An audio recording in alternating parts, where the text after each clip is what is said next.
तर आज एक दुःखद बातमी आपल्या सर्वांसाठी घेऊन आलो. रेड सॉइल स्टोरीज या नावाने लोकप्रिय यूट्यूब चॅनलद्वारे कोकणातील खाद्यसंस्कृती, संस्कार आणि गावातील गंध जगभर पोचवणारे शिरीष गवस आपल्यातून निघून गेलेत. वयाच्या केवळ 33व्या वर्षी त्यांनी अखेरचा श्वास घेतला. मेंदूच्या आजारामुळे आणि त्यातून झालेल्या ब्रेन हॅमरेजमुळे त्यांचं दुःखद निधन झालं.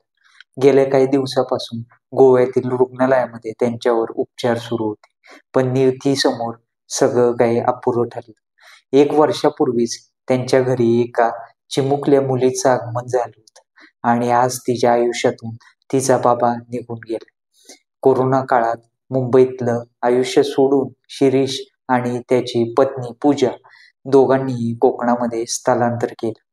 शिरीष सेल्स मॅनेजर म्हणून काम करत होते, तर पूजा मॅडम या जे स्कूल्स ऑफ आर्ट्समधून शिक्षण घेतलेली कुशल एक आर्टिस्ट होत्या. त्यानंतर त्यांनी सुरू केलं रेड सॉइल स्टोरीज या नावाचं गावातलं साधं मातीचं निसर्गरम्य जीवन, पारंपरिक कोकणी अन्नपदार्थ, शेती, सण, जंगलातलं जीवन आणि गावातल्या वयोवृद्धांचं अनुभव विश्व सगळं त्यांनी जगासमोर मांडलं त्यांच्या मातीच्या भाषेमध्ये.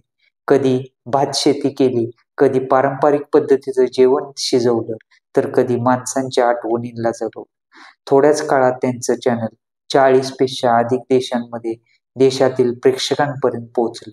शहरातील आरामदायक जीवनशैली सोडून स्वतःच्या मातीत स्वप्न उगम पावली आणि जगभरामध्ये आदर मिळवला. शिरीष गवस हे केवळ युट्यूबर नव्हते, हे होते कोकणाच्या मातीतील आवाज, एका नव्या विचारांची पिढी तयार करणारे मार्गदर्शक. आज त्यांचं शरीर जर आपल्यात नसलं, तरी त्यांचं कार्य, त्यांचा वारसा आणि त्यांची गोष्ट रेड सॉइल स्टोरीज ही कायम आपल्यासोबत जिवंत राहील. भावपूर्ण श्रद्धांजली.